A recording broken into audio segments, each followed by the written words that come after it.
વલસાડ એલસીબીએ ટુકવાડા ગામે ફિલ્મી ડબ્બે પીછો કરતા દારૂ ભરેલી કિયા સેલ્ટોસ મૂકી ચાલક ફરાર, ₹12.64 લાખનો મુદ્દામાલ જપ્ત કરાયો. જ્યારે દેરાસર પાસે નાકાબંધી જોઈ બુટલેગર કાર મૂકી ઝાડીઓમાં ગાયબ.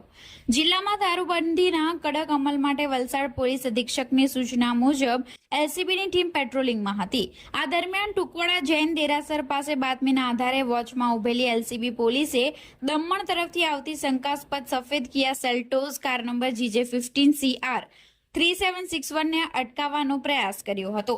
જોકે પોલીસની આડાશ જોઈ બુટલેગર પોતાની લક્ઝરી કાર રસ્તા પર જ મૂકી નજીકની ઝાડીઓ અને ઘરોની ઓથમાં ભાગી છૂટ્યો હતો.